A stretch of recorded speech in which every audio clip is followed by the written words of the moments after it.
গাজা যুদ্ধ চলাকালে ইসরায়েলে প্রথমবারের মতো হামলা চালায় ইরান। মূলত এপ্রিলের প্রথম দিকে দামেস্কে অবস্থিত ইরানি দূতাবাসে ইসরায়েলি হামলার জবাবে ১৩ এপ্রিল শত শত ড্রোন ও ক্ষেপণাস্ত্র ব্যবহার করে পাল্টা হামলা চালায় তেহরান। কিন্তু অনেককেই অবাক করে ইসরায়েলি ভূখণ্ডে চালানো ইরানের ওই হামলা প্রতিহত করে বেশ চাপেই পড়েছে জর্ডান। ইসরায়েলকে বাঁচাতে যুক্তরাষ্ট্র ও ব্রিটেনের পাশাপাশি ইরানি হামলা ঠেকাতে বেশ কার্যকরী প্রতিরোধ গড়ে তোলে আরব এ দেশটি। সব মিলিয়ে কুল রাখি না শ্যাম রাখি অবস্থার মধ্যে মহা বিপত্তিতে পড়েছে জর্ডান সরকার।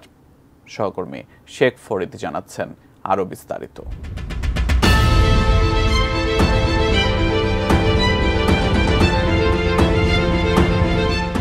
মধ্যপ্রাচ্যে শক্তিশালী দুই দেশ ইরান ও ইসরায়েল। দেশ দুটির মধ্যে শত্রুতা দিন দিন বাড়ছে, আর এই শত্রুতার জেরে আঞ্চলিক সংঘাত বাড়লে মারাত্মক আঘাত আসতে পারে জর্ডানের উপর। ইরান ও ইসরায়েলের মধ্যে যদি চূড়ান্ত রূপে যুদ্ধ বেঁধে যায়, তাহলে জর্ডান বড় সংকটে পড়তে পারে বলে মনে করেন যুক্তরাষ্ট্রের টেম্পল ইউনিভার্সিটির জর্ডান বিশেষজ্ঞ স্যান ইয়ং। তিনি জানান, জর্ডানকে খোলাখুলিভাবে এই ঝঞ্ঝাটের বাইরে থাকতে হবে। যুদ্ধে কোনো এক পক্ষের সঙ্গে হাত মিলাতে পারবে না তারা। সাম্প্রতিক মাসগুলোতে জর্ডান আর একটা পরিচিতি পেয়েছে, সেটি ফিলিস্তিনের গাজায় যুদ্ধবিরতির মধ্যস্থতাকারী হিসেবে। এছাড়া গাজায় পর্যাপ্ত ত্রাণ সহায়তা প্রবেশের সুযোগ করে দেওয়ার চেষ্টাও চালাচ্ছে তারা। তবে এসব কর্মকাণ্ড দেশটির রাজপথে নামা বিক্ষোভকারীদের অতটাও মন ভরাতে পারে। এরই মধ্যে সাম্প্রতিক আরেকটি ঘটনা জর্ডানের মানুষকে আরও বিক্ষুব্ধ করে তুলেছে। ঘটনাটি ১৩ এপ্রিল রাতে জর্ডানের আকাশে কয়েক ডজন ইরানের ড্রোন ধ্বংস করে দেশটির বিমান বাহিনী। সেদিন রাতে ইসরায়েলে লক্ষ্য করে ৩ শতাধিক ক্ষেপণাস্ত্র ও ড্রোন ছুড়েছিল তেহরান।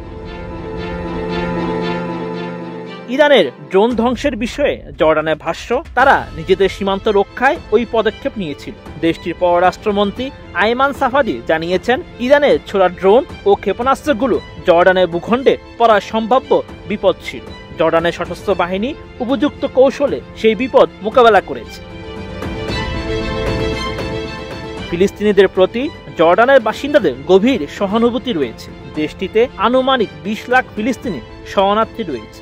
এছাড়া দেশটির জনসংখ্যার বড় একটি অংশ ফিলিস্তিনি বংশোদ্ভূত। এমন পরিস্থিতিতে ১৩ এপ্রিল রাতে ইরানের ড্রোন ধ্বংস করার পর সামাজিক যোগাযোগ মাধ্যমে অনেকে জর্ডানের বাদশাহ আবদুল্লাহকে বিশ্বাসঘাতক আখ্যা দিয়েছেন। জর্ডানের অভ্যন্তরীণ পরিস্থিতির কারণে দেশটির রাজতন্ত্র চাপে রয়েছে। এমনকি ৭ অক্টোবরের আগেও দেশটির ভেতরে ও সীমান্তে বহু চ্যালেঞ্জ ছিল। জর্ডানের পদক্ষেপে প্রথম দিকে চটেছিল তেহরান। ইরানের সংবাদ মাধ্যমগুলো বলছে, ইসরায়েলের বিরুদ্ধে ইরানের চালানো কোনো অভিযানে নাক গলালে জর্ডানকেও ভবিষ্যতে হামলা লক্ষ্যবস্তু করা হতে পারে বলে হুমকি দিয়েছে তেহরান। তবে দ্রুতই নিজেদের মধ্যে এই দ্বন্দ্ব মিটিয়ে নেয় তেহরান ও আম্মান। টেম্পল ইউনিভার্সিটির স্যান ইয়মের ভাষ্যমতে, ইসরায়েলকে সহযোগিতার অভিযোগ তোলে ১৪ এপ্রিল জর্ডানকে সম্ভাব্য হামলা লক্ষ্যবস্তু করার হুমকি দিয়েছিল আইআরজিসি। তবে পরদিনই নরম সুরে কথা বলতে শোনা যায় ইরানের পররাষ্ট্রমন্ত্রীকে। তিনি বলেন, ইরানের সঙ্গে জর্ডানের স্বাভাবিক সম্পর্ক রয়েছে।